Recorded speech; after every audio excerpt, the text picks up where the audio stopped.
Hi everyone, and welcome to the AdEspresso December webinar. We're going to round the year out with a live training session now on how to generate high quality leads with Facebook ads.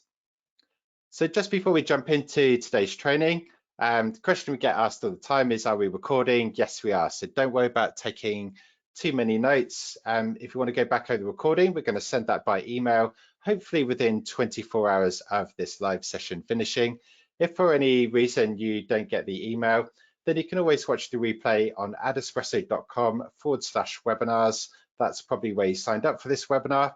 Also, we'll upload it to our YouTube channel. Just search for AdEspresso on YouTube, find our channel, and we've got this webinar and all our previous webinars are there as well. So you can get all our Facebook and Google Ads trainings there. And this is going to be an interactive session. In your GoToWebinar panel, you'll see a questions box. Please submit any questions there. We'll try and leave some space at the end of this webinar to get to as many as possible. Also, my colleague Tori is going to be monitoring chat today. So if you've got any technical issues, just let her know. She's going to be monitoring that chat for me. So I'll just give you a little introduction about myself. My name's Paul. I'm the head of training and education here at AdEspresso. If you've got any questions after this session, if you're not watching this live, you're watching the recording, then paul@adespresso.com. You can reach out to me there. And I promise I'll try and answer as many emails as possible there. So my background, my kind of credibility, my experience for delivering today's trainings. We're very privileged at AdEspresso that outside of Facebook, we probably get to audit more campaigns than just about anybody else. So I've personally audited campaigns from over 1,000 different Facebook ad accounts. So different sizes of accounts, different ad spends, different regions, different products, different funnels. So I can kind of get my finger on the pulse of what's working now with marketing. Manage about $2 million of ad spend a year for clients, and I've done that for the 5 years that I've been at Hootsuite. And I do some strategy sessions with clients of all sizes. So some are really small, medium businesses. They might only be spending $100 a month on ads, and some corporate clients which have got revenues of over $10 billion and everything in between. So I can adapt my strategy to businesses of any size there. So what are we going to be covering today? We've got quite a lot of topics to cover, so I hope you've had your coffee today. But we're going to break it down into easy to digest sections. So first of all, we're going to get everybody on the same page. We're just going to look at a couple of Facebook lead ad examples. Then we're going to be looking at high level, that why question. Why should we actually go and generate leads? Then think about when we're going to implement them. What stage of that sales funnel do we actually want to be generating leads? Then, of course, to capture leads, we're going to need a lead magnet. So we're just going to show you some examples of lead magnets that have worked for AdEspresso. Then I'm going to keep this very brief, just a couple of slides on lead quality, lead cost, just some considerations on quality over quantity. Then we're actually going to dive into some campaigns, like how to set up the lead ad campaign. So we're going to be looking at how to set up the form and then how to go and set up the campaign itself. Then we'll round things up by syncing your Facebook leads to your CRM. So you need to export those from Facebook. And then we'll look at how to go and build some Facebook audiences from those lead campaigns. And like I said, Q&A at the end. So any questions, please let us know. So let's start by thinking what Facebook lead ads actually are. So let's jump out of this deck for a second. And what we're going to be doing is I'm going to show you a couple of real examples now of Facebook ads. So the first is actually a very simple one. This is one that we've used to go and promote our ads bundle. You'll see it looks very much like a standard newsfeed ad, because it essentially is that you've got the image, you've got the ad text at the top, you've got the headline below, a link description, and then a call to action button. Now, crucially, this is where it's different to a newsfeed ad. When you click this button, it's then being taken through to the website. You get a pop-up, so you get this form pop-up. These forms, as we'll see later, are customizable, but generally very simple one: name, email address, put those details in, click submit, and then you can either carry on surfing Facebook or you can get an option to click through to the website if you want to find out more information. So very, very simple, very effective ad unit. Now, you can make this more complex. I've got an example that Facebook have provided here. And what we could do on this is we'll just see that somebody's scrolling through Facebook, they see this ad here, this is a lead ad. So they click on that learn more call to action button. And this form has actually got multiple choice.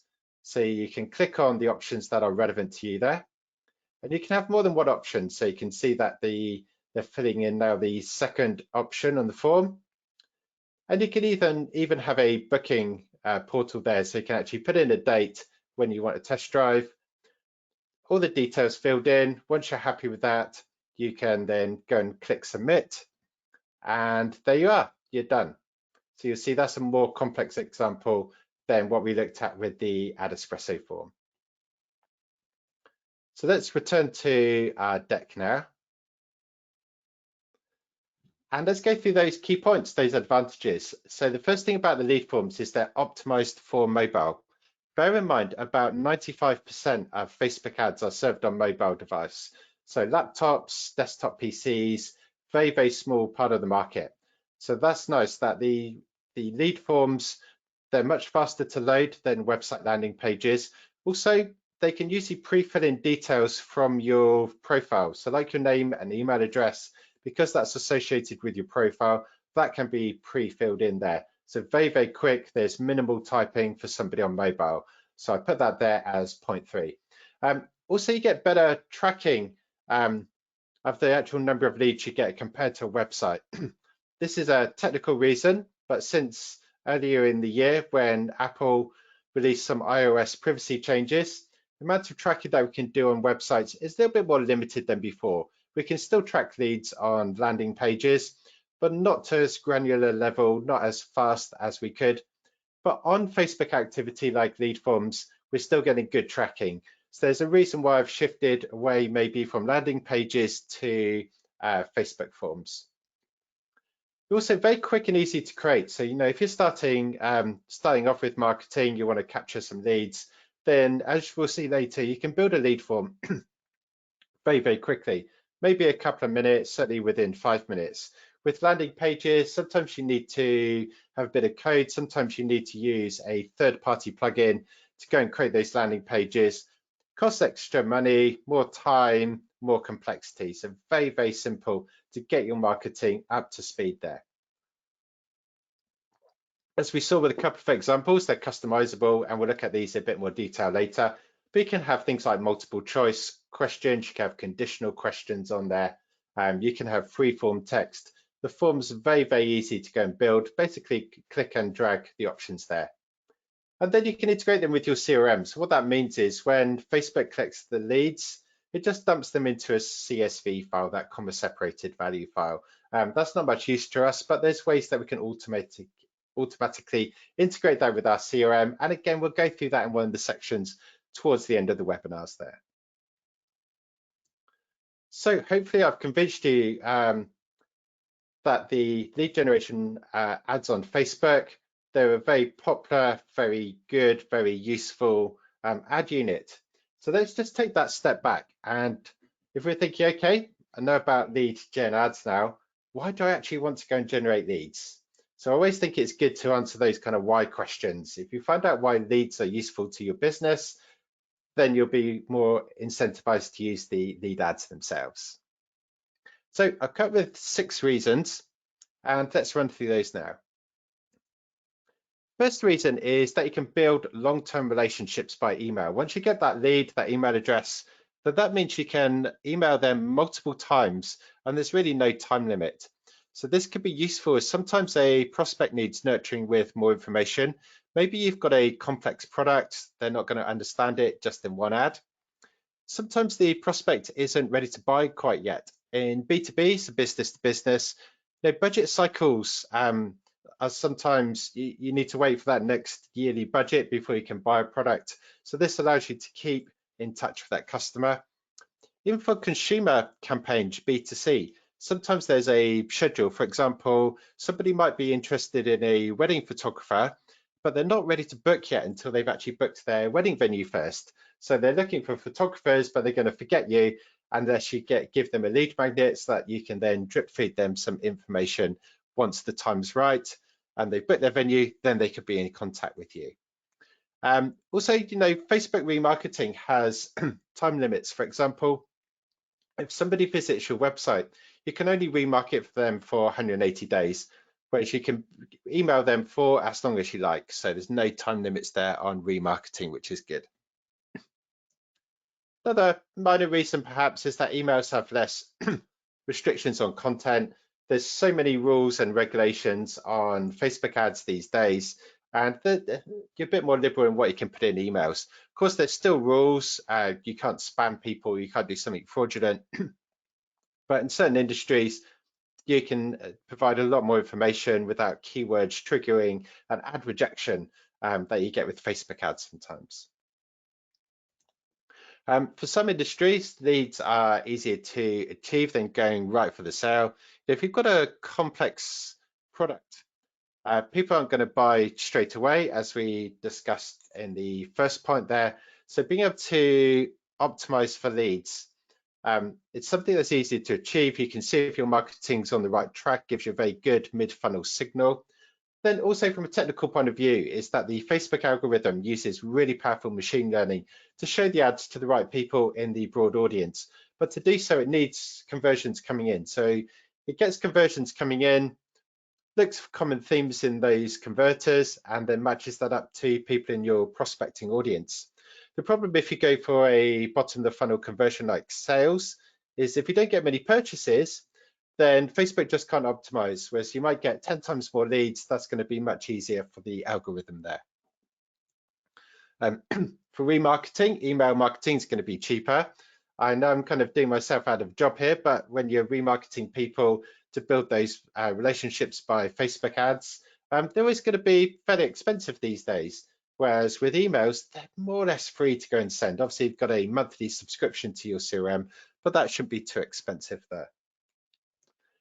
Keep in mind with email marketing is that you can automate a lot of it, that you can feed people through an email automated drip sequence.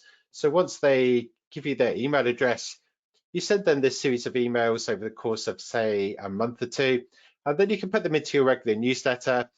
Although that takes a little bit more work, by using templates, it's kind of fill in the blanks each week or each month when you send your newsletter. So not too much work there.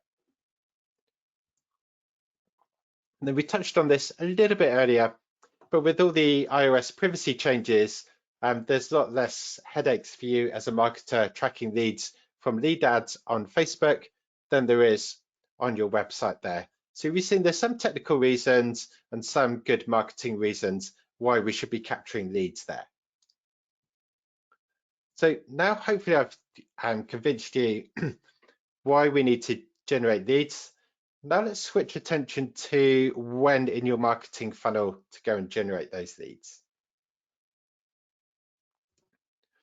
And this is an example of classic sales funnel. There's so many different diagrams for this with different funnel stages, different names. I don't think we need to worry about that too much. We've really just got the idea of top of the funnel. We need to generate awareness. We need to actually get people to be aware of our product before they can be interested in it, and then they might consider it, but then they evaluate it against their competitors, and then finally we get the purchase there. So where does lead gen fit into this? Usually lead gen is a mid-funnel item, as we'll see on this chart here. On the kind of left-hand side for the evaluation stage, we've got leads. So your classic marketing funnel, at the top of the funnel, you gain brand awareness. So you're getting those raw impressions, that reach, getting some video views. You're saying, hey, this is my brand. Then we move it down to interest. This is where you might be trying to get likes on a post or comments or shares, get that engagement basically. Or maybe you're getting traffic through to the website, or you're trying to get page likes on your Facebook page. So once we get that interest, once we've got that kind of relationship with people, we can then ask for the lead. Sometimes if we ask for a lead too soon in the sales cycle, then people aren't prepared to give us their email address because they just don't know who we are. So by all means, try doing lead gen top of the funnel, but usually we need some awareness first there. And once we've got the leads, then we go on to, depending on your product, sometimes you get those demos, trials for things like AdEspresso. If it's e-commerce, then you move on to getting people to add the product to their cart, go through to checkout and then purchase. Or if you've got a bricks and mortar store, then you want people to actually visit your store, visit your restaurant there. So that's generally where leads fit in. Of course, like I said, you could try top of the funnel, flipping it around. Sometimes if you've got a very strong brand already, then you might be able to go straight for the lead because you've already got that brand awareness and interest. But just think about how well known your brand and product are in the market already there. So imagine we're all set now. We know that we need to get leads and we know where we're going to put them in our sales cycle. Next, what we need to do is think about the lead magnets. So this is the value. This is what we give people as an incentive in exchange for their email address. The take-home message is always that nobody wants any more email. We get bombarded with email all the time. We just don't want any more in our inbox. So we've got to flip that around and think, okay, how can we convince this person to give us their email address? How do we overcome this barrier? Basically, we've got to give them something very useful in exchange for their email address. So I've just come up with a list of some ideas. It's not exhaustive. There's other things they can use. Generally, people are using the classic PDF downloads, but there can be other things there. So some ideas, checklists, short, actionable guides that people can use, brochures that could be for like hotel, wedding venue, webinars. That's what we're doing now. You have to go and enter your email address to go and sign up for this webinar. Demos, lowering the funnel, free trials, lowering the funnels, ebooks, the classic that everybody thinks of as a lead magnet. White papers, that industry research, that's good to kind of stand out from all the noise, some original facts and figures there. But it doesn't have to be a PDF download. You could get some videos. Quizzes are nice. People love quizzes. You think that they've been in magazines for decades and they do work very well online. Calculators, a little bit different. We've done that with some Excel spreadsheets, and case studies that could be useful sometimes for B2B. So let's have a look at some of the examples that we use here at AdEspresso. One of the most effective lead magnets we've done is ebooks of ad examples. So we clicked some of the best ads that we've seen, and we can package those together, put them into an ebook. You can download that in exchange for your name, email address, and business type there. Another example that we've done is ad templates. To help you compose your ads, we've come up with some guides, how you work through your image or video selection, your headline, your ad text, your call to action button. So that's something that once we create that guide, we can then give that to people in exchange for just that information, so that we can then, if they agree, go on to our weekly newsletter. Naturally, webinars, like you signed up for this one, we can give the free training, hopefully give as much value as possible. Hopefully you're going to find this useful in exchange for the name, email address, business type again. And we do some case studies, basically stuff around the AdEspresso website. If you go to the Academy section of our website, you can see all the different incentives that we offer. In this case, we've got like a case study of how we can grow some businesses in e-commerce. And to download that PDF, you just enter your email address there. So you can do different things. Engagement rate calculator that we've got. This is, I think this is like a Google sheet. So once you give us your email address, we go and send you a link so that you can make your own copy and use that. So you don't need to just have these PDF downloads all the time. You can do something different. And yeah, lower down the funnel, you can get people to sign up for a trial. You definitely don't want to do this at first. This wouldn't be your first touch. You need to have a lot of awareness, lots of engagement first before you can get people to join as a trial there. A kind of take-home message when you think about lead magnets is remember that these days, I think for most people, especially in business, time is even more important than money. So keep that first lead magnet short and actionable. Like we don't want to be giving them a 200-page recipe book covering every single cuisine under the sun. Instead, we might want 5 breakfast recipes or 5 healthy lunch recipes, something like that, so they can get some value straight away, not going to take up too much of their time. I also see a lot of marketers straight out of the gate driving ads to webinars. Kind of makes sense that you're giving people a lot of value, but what we find at AdEspresso is that it's really for lower down the funnel once you've got engagement, because asking people to spend an hour of their time with you is a big ask. They really need to trust you. You need to prove your value before they sign up. If you can get that engagement first, then webinars can work really well, lower down the funnel there for lead generation. So let's go and touch on just a couple of points about lead quality and lead cost.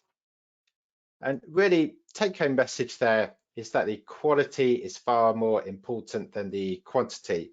Sometimes we just look at the headline figures. We just look at, hey, the sheer number of leads that we get and the cost per lead, our CPL, and we don't actually stop to think, are these leads actually valuable? There's no point in just collecting loads and loads of leads that don't do anything there. For example, sometimes I've seen it where I've run some Facebook lead ad campaigns, got loads of leads, and then we're finding that nobody is opening the emails, or they're only opening them to unsubscribe. We're not getting any click-throughs on the emails themselves there. So really think about that quality, not just the cost per lead. Some things to think about. Depends how formal you want to get, how big your business is. We can use lead scoring models. This could be something that you just do with a spreadsheet. There are tools that you could be using, specialist tools for lead scoring, but try and assign some kind of value to your leads. Another thing that sometimes people do in marketing is separate out their MQLs, which are marketing qualified leads, to SQLs, which are sales qualified leads. So it really depends on how formal and the size of your organization. But really, some people, top of the funnel, you've just got permission to market to them, to send them that regular newsletter. And some people are more interested in sales, so you can actually arrange a call, a trial, a product demo with them. So that's a very, very simple way. If you just separate your MQLs to SQLs, how valuable your leads are. And something I can't stress enough is if you're running Facebook ads, work very closely with the sales team to determine the conversion rate from leads to sales and the average revenue generated per lead. So many times I have strategy calls with clients and I say, okay, what's happened to these leads? Are they good value? And they say, well, I don't know. They've just gone and generated the leads, passed them off to the sales team, and they have no idea if the sales team are getting a response from these people, whether they're actually closing deals, how much revenue they're generated. So that's just something very simple. There's different ways we can look at this, but at the end of the day, you need to follow these leads through the funnel. Usually in CRM systems, you can tag your leads and just see what happens down the line with them. Now, we have done some research in the past at AdEspresso on conversion rates and the effect that has on the cost per lead. This is based on results from 30,000 Facebook ad campaigns. Now, I will say these figures are a few years old, so don't pay too much attention to the cost per lead.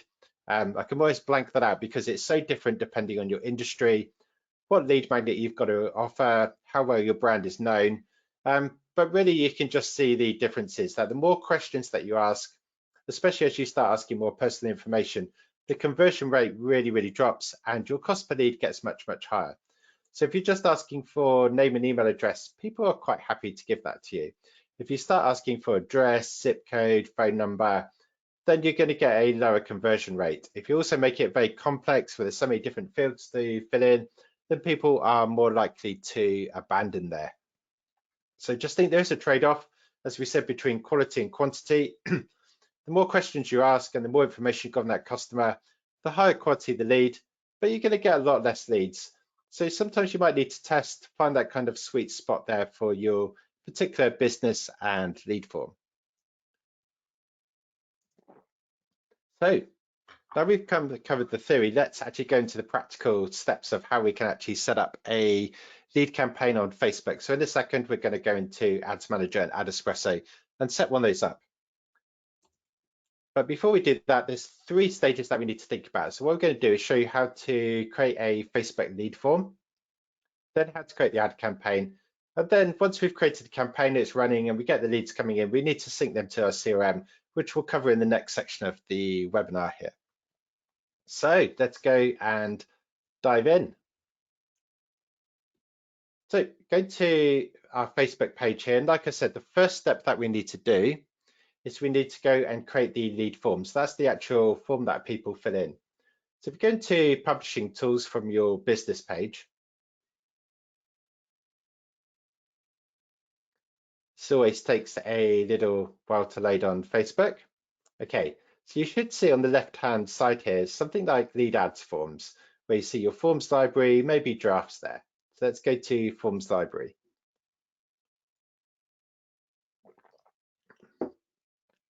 So these are some previous lead forms. And if we go up here, this blue button, we can create a new one. And you can duplicate existing form. One thing to bear in mind is you can't edit a form once it's published, but you can use it as a template. You can duplicate that one, or we can start with a brand new form. So let's go and start with a brand new one. And what we can do is give our form a name. And I'm going to jump to settings first. And what I generally recommend with this is that you use restricted for your form. So any people that have served it as an ad can actually go and open that form and submit it. The reason why is sometimes, I don't know why, but you get bots that go and fill in the forms. So if you have your form open, you can sometimes get loads of junk form fills. So I just recommend that you leave your form restricted there. We're going to the content. You can have more volume or higher intent. Higher intent just adds an extra step at the end where people need to swipe across to confirm. I can't really see the point of that as somebody knows they're going to be submitting if they hit the submit button anyway. So I tend to leave that as more volume. But if you find that sometimes your lead quality is a bit lower, maybe you could try adding that in as an extra step. Then we go through the sections. So the intro, I generally use the image from the ad, especially if you're A/B testing different images. Then that just means that when somebody sees the ad and then clicks on the form, they get the same image. So there's not that kind of disconnect there. But if you want a specific image for your lead form, by all means, you can upload that there.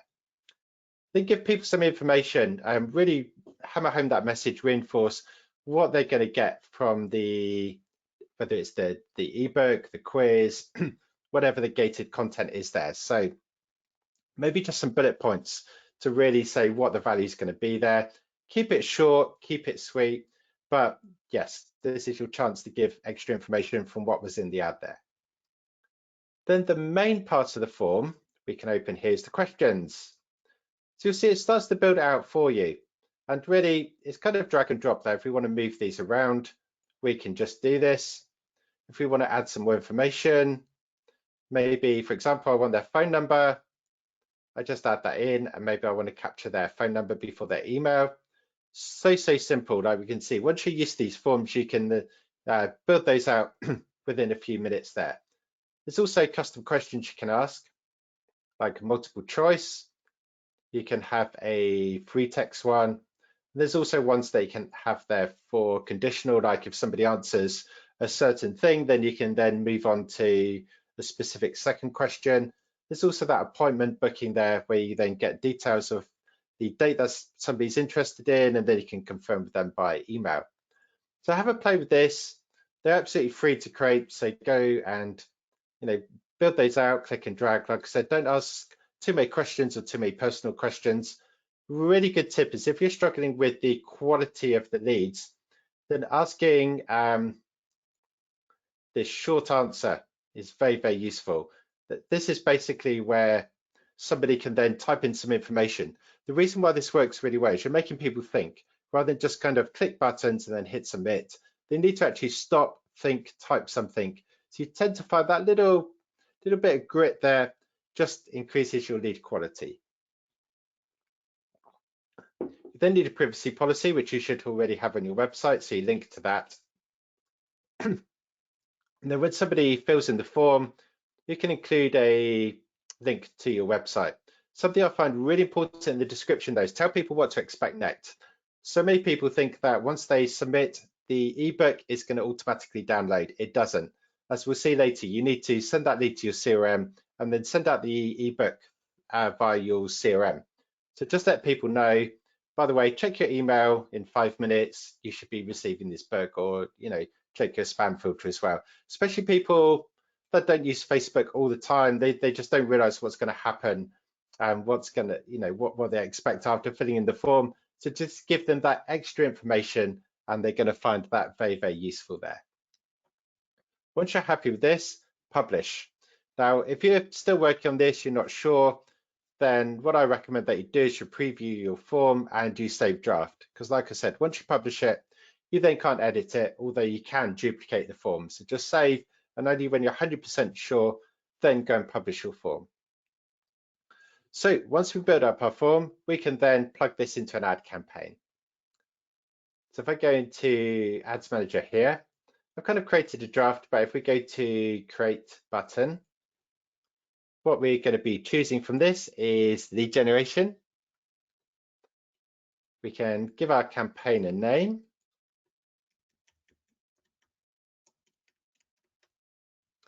And then we go through the steps. So it's very much like creating a normal traffic or conversions campaign. That we start with the objective. In this case, it's going to be leads. The lead method, we're only focusing on this webinar on the forms. There are messenger chats they can use. You can get people to go and call you instead.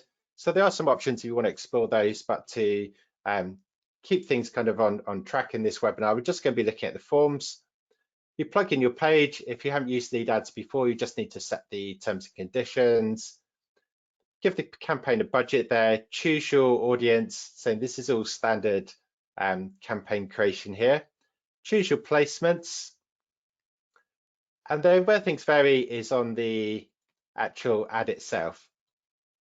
There's actually not too much variation. Now what we do is we put in our ad text, we put in our headline, and we put in our links. So I think if I go to the one that I've already created, let's just close this a second, go to edit this one. Yeah, so here's like an ad that I've created just to save us a bit of time. So with the text headline, and you can have your call to action button there. Now, the main difference compared to a traffic or conversions ad is that rather than tracking a pixel, you actually go and put in your form. So this is where we just prepared our form. We then plug it in here. And so when somebody hits that sign up button, in this instance, it pops up that form. So that's why we do that 2 steps. We build the form first, and then we go and create the ad, very like a normal traffic or conversions ad, but we put in this form. You can also create the form from here. You don't need to go into your page and use that publishing and that forms library, but I just find it's easier to go and create the form in advance. There's quite a lot to do with ad creation with budgets and audiences as it is, without having to go and create the form at the same time. So I like to do that in advance there. Now, if you're using AdEspresso instead of Ads Manager, very similar process. Then what we do is on step 1 of campaign creation in AdEspresso, go to new campaign, give your campaign a name, choose your ad account there. And what we're going to be doing is choosing the lead generation objective. And then again, just to save us some time, I filled out this ad already with your headline, ad text. In this case, I'm using an image. I've plugged in my lead generation form, and away we go. So this is all ready to go. Now, the great thing with AdEspresso is it's very, very easy to A/B test. So anywhere we see a plus button there, we can go and create ad variations. So maybe you want to try different headlines, or you might want to test different images there. Sometimes like a call to action, maybe you want to test sign up versus download versus learn more and see which one works well. Extremely simple to go and create your ads, much faster than having to build out ad by ad by ad in native Ads Manager there. So I highly recommend that you do some testing. If you go to the AdEspresso website, go to the blog section and search for our $1,000 experiment, you'll see that we've done a series of $1,000 experiments, and testing different things in ad creative, like different call to action buttons, can save you a lot of money there. So I recommend that you do some split testing with your lead ads. Now we're going to move back to our presentation. Okay, so we've already covered how to create the form, how to then create the ad campaign. And then let's look at how we go and sync those leads to your CRM. So the thing to really remember is that when you get those leads and people fill in the form, what happens is Facebook just puts that into a CSV file. So you could manually export that file and then copy and paste those into your CRM or send people an email. Generally not advised. It can be very time consuming, it's not going to be instantaneous. You can't send them lead magnets straight away. You don't really want to be doing that. Nobody's got enough time. Instead, let's go and automate it. So the process that we do is, first of all, think about what CRM you use. There are literally hundreds of different ones, but for example, there's MailChimp, HubSpot, Salesforce, Constant Contact, Active Campaign, all sorts of different ones. So first of all, think about the CRM that you use there for your email marketing. And then there's three main ways that we can send new leads to your CRM. The first is we can use AdEspresso. We've got a lovely tool called Data Sync, which I'll cover in a second. Next thing it can do is some CRMs have a baked-in option to connect to Facebook lead ads. Again, I'll give you an example in a sec. Or you can use a specialist third-party tools such as LeadsBridge or Zapier. By the way, the fact that I list certain tools here, like Zapier, doesn't mean I endorse those. I'm completely neutral on these products. This isn't a recommendation. It's just I'm letting you know of some of the big players out there. Let's have a look at what we've got in AdEspresso Data Sync. These are the synchronizations that we've got, basically all the big players in the CRM world. Now what happens is it's a very simple 6-step process. So first of all, you choose your ad account, the Facebook page, and then the form to sync. And then you just go through the next steps, which is you choose that target, so your CRM, you choose what list to send it to, and then you check everything's fine, and away you go there. I've tried loads of different sync tools, and I've got to say most of them are very geeky, very clunky, not that intuitive. AdEspresso Data Sync is like night and day, but it's so easy to use. You just basically click through those 6 options and there you go, automatically syncing. If you're an AdEspresso customer, then it's included in your subscription. So that means you don't have another tool, which would cost more money and means you've got another login and password to forget, things like that. So if you're an AdEspresso user or you want to try one of our trials, then Data Sync is by far the best option that I've tried there. You can also sync in the other direction. So for example, if you've got a list of emails in like MailChimp, you can then send that list and automatically sync it in real time to Facebook, where you can create a custom audience. So you might want to be remarketing your CRM leads, then you can do that on Facebook with that custom audience. Or maybe you want to create a lookalike audience off of that Facebook audience. So we've got Data Sync working in both directions there. Now, so the second option is some of your mail systems might have a sync baked in. This is just an example, again, not an endorsement, but Klaviyo has a way of hooking up to Facebook ads. Quite simple to do that there. So that's something that you could be looking at. Check if that's in your CRM system. Zapier has something called SAPs, basically bridges to go from Facebook lead ads to a range of different solutions. Sometimes it's CRM, sometimes it's sending them straight to email, Google Sheets, where you can then send it to another tool. Some options there to explore. There's also really specialist tools like LeadsBridge that really are just a CRM integration tool. They've got about 380 integrations. So no matter how obscure your CRM is, they've probably got an integration for it there. So yes, that's another option there. Now, if you're starting out and you can't find your integration in AdEspresso and you're thinking, okay, what's the best? Is there an option baked in? Should I be using Zapier? Should I be using a specialist tool? Then on Facebook, they've actually got a guide. So you can just Google for this. And what it allows you to do there is you just search for your CRM provider, click on the relevant tile, and it will tell you what the best solution is. So yeah, Facebook's not kind of like leaving you to find out for yourself. They're going to help you with some actionable guides there. Now we're going to round things up today by thinking just about what to do with some of those audiences that you collect. So if you go into Facebook Business Manager and you go to the audiences section, then what you'll probably see is that there's loads of different custom audiences there. But sometimes people overlook the fact that there's one there for lead forms. So have a click, have a play with these. Like most things in Facebook, they are free to create. So click on the lead forms, and what you'll see is there's 3 options.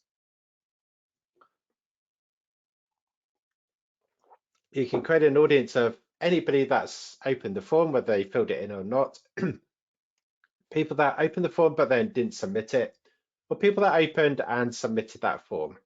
And you can, if we look on the next slide here, you see you can choose the event, choose your page, and then if you want to, you can choose a specific form. Now, the maximum retention time for a lead gen audience is 90 days. So it's different to a website custom audience, which is 180 days. In this case, you've got 90 days, can be shorter. It's going to dynamically update. So maybe, for example, you want to create a audience of leads in the last 7 days and then remarket them with a special offer. Then you can do that. It's going to be dynamically updating. So just fill in all the details, give your audience a name, description if you want, and there you go. You're going to be creating that dynamically updating lead audience there. So you're probably thinking, how would I use one of these audiences? Probably 3 main ways that I've come across. First is that you can remarket the leads to warm them up further, move them down that sales funnel. So maybe somebody's booked like a sales call, and they could remarket them with some product videos, more information, so that when you jump on the call with them, they know more about your product there. Second thing you could do is you can build that audience and use it as an exclusion audience rather than inclusion audience. So you can exclude your audience of leads from your prospecting campaigns. There's nothing more wasteful and frustrating as a user experience saying, hey, sign up for our guide when they've already got several of your guides, they're already receiving your newsletters. There's also, it's going to be quite a small audience, but you can go and create an audience of people that opened the form but didn't fill it in. And maybe you could give them more information or give them a different lead magnet, or maybe you take them to a landing page instead. Like some people, they might not be familiar with Facebook lead forms, so open it but then won't fill it in. And if they're abandoned, maybe you take them through to a traditional landing page that they're familiar with instead. So we've covered a lot today, 8 steps on how to create a lead form, how to then build the ads, how to use these audiences, how to sync them to your CRM, and so on. So to thank you for taking the time to join us today, I'd like to give you an exclusive offer just for our webinar viewers. You can get a free 14-day trial with 30% off if you become a customer of AdEspresso. As you see on the screen here, go to adespresso.com/AE-webinar to go and get that extended trial and 30% off. Also, if you're thinking, hey, this is really useful training, but I need some one-to-one guided help here, we provide that in AdEspresso. We're not just a software tool. We know that to get the most out of your advertising, tools aren't enough, you need to know how to use them. So we offer some managed services. We offer campaign reviews, which are 10-minute tactical videos. Just look at an individual campaign and we can tell you how to improve that campaign. If you want to look at the big picture of your marketing, you can book one-to-one strategy calls. And these are either for Facebook ads or for Google ads. We've got experts for both. So you can have that one-to-one power hour to go through any questions that you've got, go through strategy. And we've also got some managed ad services, concierge services, a bit like an agency service where we run the ads for you. So if you're an AdEspresso customer, just go to the services tab in your AdEspresso account. If you're not a customer, you can go to our tour page, adespresso.com/tour to find out more about that. And you can take out the free trial as well if you want to try out any of our services. So I hope you found today's training useful. And I can see we've got some questions coming in. So just going to say hi again to my colleague, Tori, who's been keeping an eye on some of the questions today. Hey, Paul, great webinar, seeing a lot of comments about how useful it was. So thanks again. To start off with, so I see a couple questions asking on where we can find the webinar after it's over. So a couple of ways. The first one is in your email address that you use when you registered for the webinar. We will be sending the recording within 24 hours. You can also find that on YouTube, youtube.com/AdEspresso, and on the AdEspresso website, adespresso.com/webinar. So a couple different places that you'll be able to find this. As for our questions here, first one's coming from Christina. I have a form in my own website. Why would I use Facebook lead generation ads over sending people to my website to fill out my form? Yeah, that's a good question, Christina. The first thing is I would test both and look at both the cost per lead, but also the lead quality. There's absolutely no harm in testing both approaches, but like we covered towards the start of the webinar, especially if you're starting off with lead gen, it's just so easy to build those forms. And there's that kind of old adage that done is better than waiting for perfection, which is never going to happen. That sometimes people want to get started with leads and they're thinking, okay, I've got to buy a specialist plugin for my website. That takes ages, and then they need to go and build things out. Whereas other marketers are more pragmatic and they're like, hey, I've built this form on Facebook in 5 minutes and my ad's running 10 minutes later. So you have really strong incentive to at least start with Facebook lead forms, then test both and see what works best for you, what your prospects prefer on there. So I've used both in marketing. I will say that since the iOS 14 privacy changes rolled out, I've definitely skewed away from landing pages and more to lead forms, just because I get much more better tracking. That tracking is also much faster to kind of aggregate with AdEspresso or Ads Manager than on landing pages, where sometimes there can be up to a 3-day delay for pixel data to be sent back there. So yeah, hopefully that gives you some ideas there. I think that's our kind of saying at AdEspresso is if in doubt, test. So perfect. Interesting question here from Tatiana. When using pre-filled fields, how do I solve the problem of people not having updated personal information? Yes, it is something that can be tricky sometimes. So that is one sometimes downside on then. And also like sometimes if you're in maybe B2B where you're looking for their business email address and not their Facebook one. I mean, remember that you can go and like customize that intro and like saying, for example, please put in your business email address or your best email address or check that's up to date. There's other things you can put like those little check boxes underneath or a free form field. So yes, it is good to have something in there to make people think before they blindly fill in that form. But it is a slight challenge, but I don't think you'll find it's a huge obstacle. It's not certainly something I find as one of the major barriers to lead gen. But yes, keep an eye on that lead quality at all times, and then you can kind of refine your lead forms from there. Perfect. Next one's a timely one. So given we're in the holidays, are there any specific lead gen offers that would attract people more during the holidays than other times? Yeah, I mean, it's always going to be depending on your business. If you're doing e-commerce, then you're probably going to be a bit more blunt this time of year. You're looking like coupon codes. A lot of people were using this before their sales, like before Black Friday. So they'd get people on that wait list. It's a really good example actually, because there's only a limited amount of ad space on Facebook and Instagram over Black Friday, Cyber Monday. What people were doing were like running ads at the beginning of November, capturing the leads, and then go and send out an email blast. I was certainly doing that for some of my clients. So yeah, that's a way of cutting through the noise at busy times of year there. Of course, always customize your content, whatever time of year it is. Don't just have a generic lead magnet.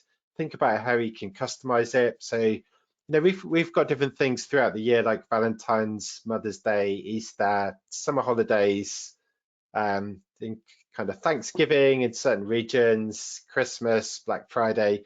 So kind of cover that content calendar, see if you can tweak any of your lead magnets. Keep them fresh, keep them updated, and you'll get much better responses, much better cost per leads there. Awesome. And this is an interesting one for us, and I haven't heard this one before. Does it usually come out cheaper to generate and qualify your own leads through Facebook than maybe just buying pre-qualified leads? Um, yes, I think the problem with leads is that sometimes I mean, it really depends where you get them from, but there's certain people that will just sell them to anybody. And so you end up with this problem if you buy in leads that all your competitors are marketing to the same people. So I think sometimes if you generate your leads and get that brand awareness first, you're generally going to be better off. There's also privacy concerns, like where did that lead come from? Depends what region you're in. Where I'm based in the UK, you've got things like GDPR privacy initiatives. You're getting that appearing in the US now with things like in California. I think Canada's got some privacy laws. So yes, I would never really buy a list unless it's somebody that you're kind of working with on a one-to-one relationship, that you know they're going to be good quality leads. So I would definitely be wanting to nurture my own leads. Even if it's a new business, I'd just be wanting to run those ads, come up with some good lead magnets, and build my own original list that's unique to me that no competitors can get hold of there. Great. And there was a second part of that one. How much of an impact does your page quality have on, it says lead conversions, but I believe impressions and delivery in general would be a good answer there. This is a really good question, because what people think is they think of a standard sales funnel where people just see an ad, click on it, fill in the form, go through to the website and purchase. But actually, people don't just kind of blindly go down this funnel. What they do is they then click around afterwards. They look at all your marketing channels. So what you might find is that having good organic content and an up-to-date Facebook page probably won't make much difference on your conversion rate for leads, because people see the ad, click on it, fill in the form. But what you'll find is you'll then get a much better prospect afterwards. So your lead quality actually ends up being better. Good example, like if I see ads for hotels, what I'll do is I might go and click download a brochure, but then I will go and look on their Instagram page and see all the kind of lifestyle photos of the inside of the hotel, what the suites look like. I'll then go onto TripAdvisor, check out reviews. So yes, you don't just blindly kind of book a hotel, you'll look through all the social channels. And there's still so many marketers that will spend a fortune on their ads, and then they haven't posted anything on Facebook organically in the last like 3 months or 6 months. So never neglect your organic feeds. It's free to do those kind of things, and you'll just get a much more engaged prospect. So always make sure, even if you don't see it in your cost per lead, you're going to get much better lead quality if you're keeping all your social channels up to date as much as possible there. Great. And then another one here, is Facebook the better app to generate quality leads that opposed to, Twitter, LinkedIn, TikTok, things like that? Yeah, I mean, first of all, like test again, like you said, the adage is always to test everything. Really depends on your brand. I mean, if you're doing a B2B offer, then I would definitely be checking out LinkedIn as well. The audience on LinkedIn is looking for business solutions. So you're going to get a very good audience targeting, very engaged, trustworthy audience on there. Maybe with TikTok, that certainly skews much more for a younger demographic. Certainly you're broadening out now on TikTok, but it is a younger demographic. So depends what your product is. If you're doing something B2B, then it's just not going to work on TikTok. If you've got a e-commerce product, that's probably quite low ticket, or like a service or an app or a demo, then that's going to appeal to a younger generation. Then try on TikTok. I mean, Facebook is always a good place to start if you're not sure where to start with your marketing. Facebook and Instagram, they use the same ads platform, so you're covering two bases at once. You've just got the biggest audience there. You've got right about 2.5 billion people, I think, using Facebook and Instagram. Basically, nearly anybody with an internet connection in the world is on Facebook or Instagram at some point. So it means that you get the biggest reach. You've got a very mature ad platform. You can reach people across a couple of services there. It can work both for consumer and B2B. So yeah, start on Facebook and Instagram. You can build those forms very quickly, get going with your marketing, and then you can kind of niche down and go towards LinkedIn or TikTok, depending on your demographic and your proposition there. That's the way I generally kind of advise my clients to do it. Perfect. And then last question here from Lindsay. She's launching a new service. How much content should she have on her page before starting a Facebook ad campaign? Yeah, I mean, a few key lead. I think what I would do is be thinking about some lead magnets. There's a few key lead magnets that are going to be really helpful. Again, it's always better to get things going and then refine the strategy as you get that data come in. But what we found out at AdEspresso is that kind of rule that you get with most marketing is that say you have 10 different lead magnets, then one will get like 90% of the leads at the lowest cost per lead. So yes, start with 1 or 2 lead magnets, put them out there in your lead gen campaigns. But if they're not working, don't give up. Don't get disheartened. It's just about finding the right offer for people. So keep going until you find the right lead magnet, and then you can kind of ease off your content creation there. So yeah, get started. And also use that data. The nice thing with digital marketing is you can refine your strategy using the data. So we think the old approach of local newspapers, radio, maybe TV if you've got big enough budgets, you'd put something out there and you wouldn't really know if it's working. You can sometimes in like newspaper ads use like particular coupon codes, but there isn't really much tracking there. Because what you can do on Facebook is you can try maybe 2 completely different lead magnets. Like one could be a calculator, one could be a gated video. If you see that people prefer the video, then next you can produce 3 different videos, and you just keep doubling down on what works, and you chop what doesn't work there. So yeah, start with what you've got, but use that data, refine your strategy, and don't give up. Keep going till you find something that works. Great. So Tori, thank you for monitoring all the questions there. Thank you everybody for joining us. And I'd like to wish you all a good end of the year. And we hope to see you for our next trainings in 2022. Have a good day, everybody.